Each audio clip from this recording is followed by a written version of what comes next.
direction, si vous le voulez bien maintenant, de la Bulgarie pour l'Ebros Rally. Voilà, en tout cas, au niveau de la Bulgarie, l'une des épreuves majeures, Marc.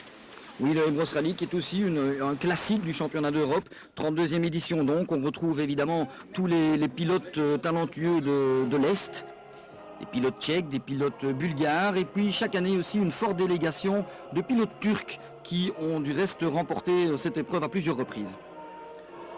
Voilà, l'hymne national bulgare pour commencer cette épreuve, l'Ebros Rally. Et on va en voir quelques favoris. Peut-être pas celui-ci avec la Skoda Octavia Kit-Car et non pas WRC, c'est Martin Knazel, pilote local bien sûr. Martin Knazel avec une voiture à 2 roues motrices, Marc. Tout à fait, c'est une version Kit-Car donc de la Skoda Octavia. C'est la version qui a précédé la WRC.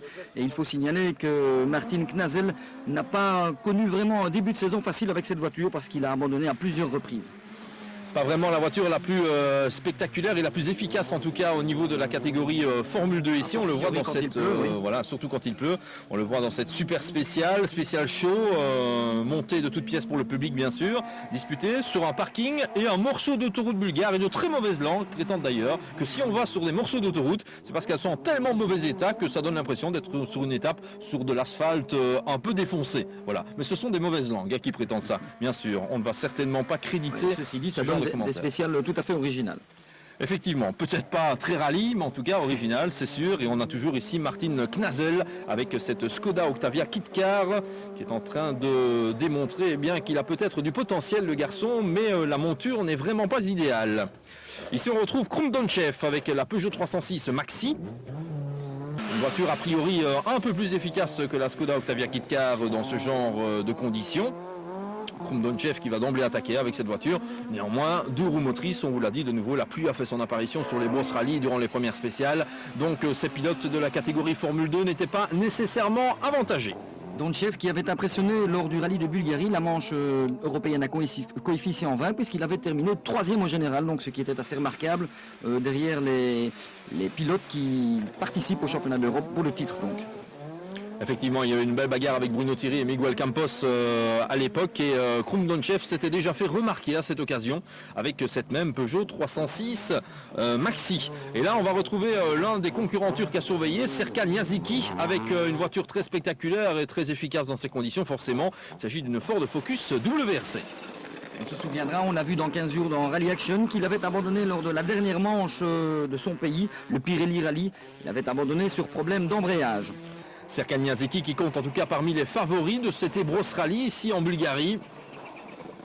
Et qui est prudent dans cette fameuse super spéciale. Le genre de spécial où on a tout à perdre et pas grand chose à gagner en termes de chrono bien évidemment. Et il est clair que cette voiture, comme vous l'avez dit Vincent, est une arme idéale pour s'imposer sur ce rallye. Voilà Serkan Yaziki qui va pouvoir y aller progressivement.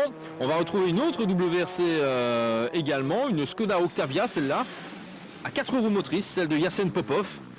Les frères Popov d'ailleurs une fois de plus dans le coup, c'est pas vraiment une surprise, on a l'habitude avec eux de voir de très belles choses. Oui, on se souviendra de leur parcours particulièrement spectaculaire au rallye de Bulgarie avec cette Skoda Octavia de l'Emotion Racing Team. Et on précisera aussi qu'ils avaient remporté l'épreuve ici, le Ebros Rally, en 98 avec une Escort WRC et en 99 avec une Subaru Impreza WRC. Voilà, des habitués donc de cet Ebros Rally, Yassen Popov et son frère. Et là, on va se retrouver sur les véritables spéciales de cette épreuve. Et ça, c'est pas mal, naturellement. Les parkings et les morceaux d'autoroute, même défoncés, c'est bien. Mais rien ne vaut les vrais spéciales de rallye. Avec ici en action Martin Knazel et sa fameuse Skoda Octavia Kit-Car. Pas vraiment à son avantage, une fois de plus, puisqu'il va concéder 39 secondes en 3 étapes spéciales seulement. Et par contre, comme on peut le remarquer, la pluie a diminué d'intensité, a même totalement disparu. Ça fait les affaires de Krumdonchev avec la Peugeot 306 Maxi qui raffole de ce genre de conditions. Le voilà à l'attaque particulièrement concentré, Krumdonchev, avec cette Peugeot non pas 206 mais 306 Maxi, bien sûr, comme indiqué ici sur votre écran.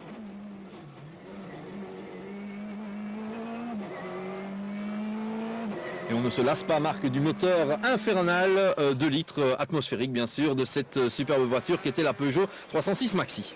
Oui, ça fait certainement partie des plus beaux bruits des voitures de rallye qu'on ait l'occasion d'entendre. Serkan Yaziki, 5e du général à 20 secondes. C'est ce qui s'appelle un début de rallye particulièrement prudent pour Yaziki, qui va y aller progressivement dans cette Ebros Rally, mais il n'a pas voulu prendre le risque au départ. Il a peut-être rencontré l'un ou l'autre problème d'ailleurs avec cette Ford Focus WRC. Quoi qu'il en soit, après ses premières spéciales, il ne pointe qu'au 5e rang d'un classement provisoire, on vous le rappelle.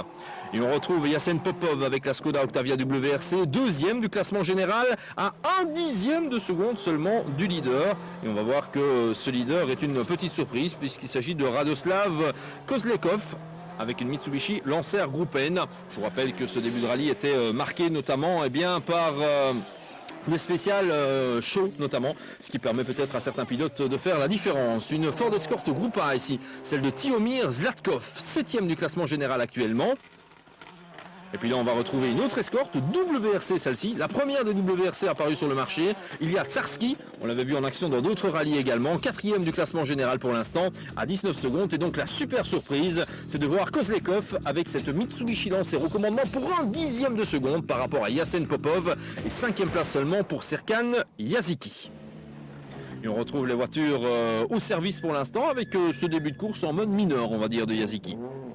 Oui, Yaziki qui pourtant dispose d'une monture qui peut lui permettre de l'emporter sur ce rallye. Une épreuve qui n'a plus été remportée par un pilote turc depuis 1994. À l'époque, c'était Iskender Atakan avec une Ford Escort qui s'était apposé.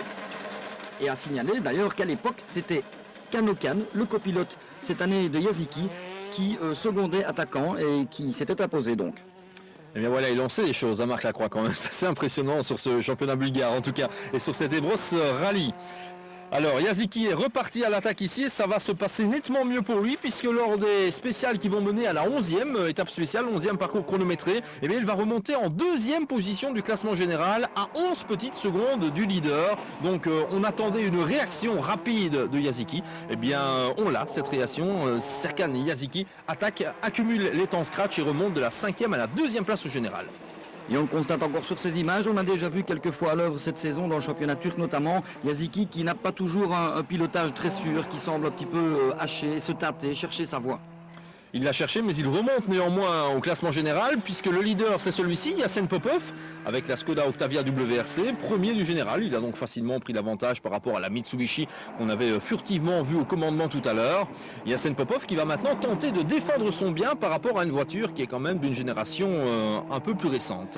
Et on voit il jette la voiture avant le virage à gauche. Ici c'est le même style spectaculaire qu'on avait vu précédemment au rallye de Bulgarie.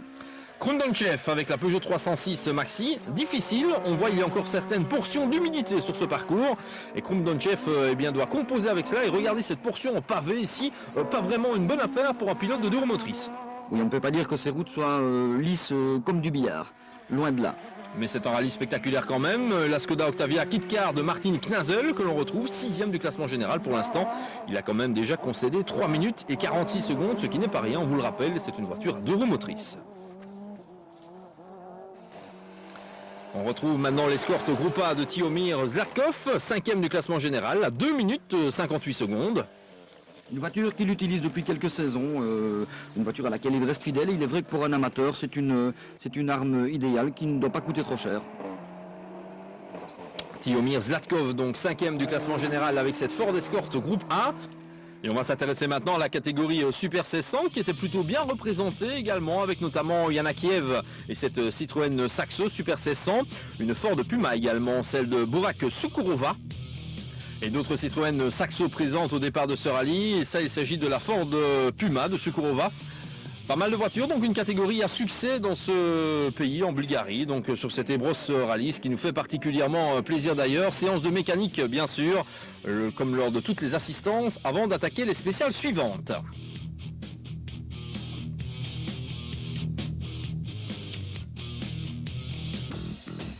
Et le classement à l'issue de la 11e étape spéciale, c'est toujours Yassen Popov qui est au commandement avec l'Octavia WRC devant la Focus WRC de Yaziki.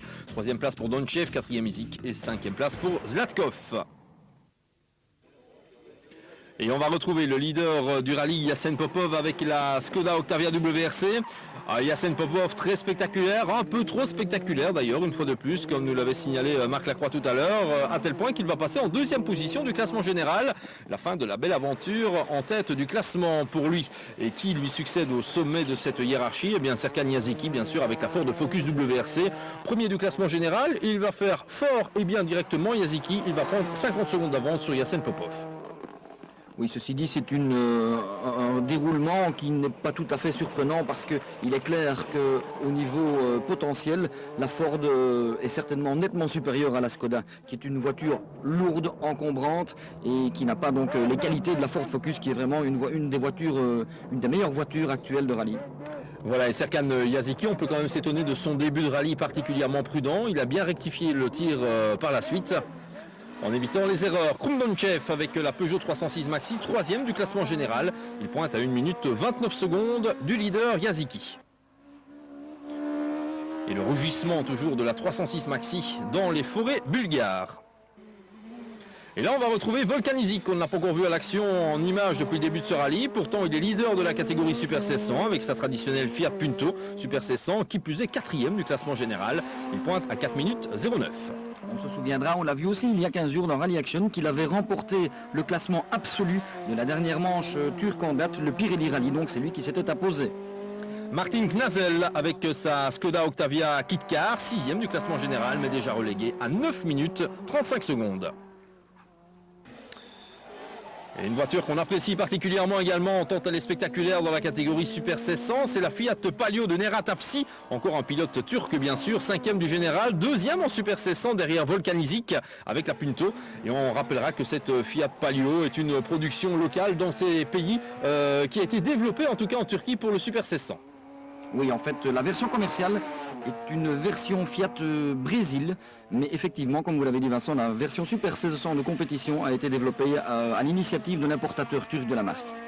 On a la Citroën Saxo ici, celle de Géorgie Yanakiev. Il est 8e du classement général pour l'instant, 4e de la catégorie Super 1600.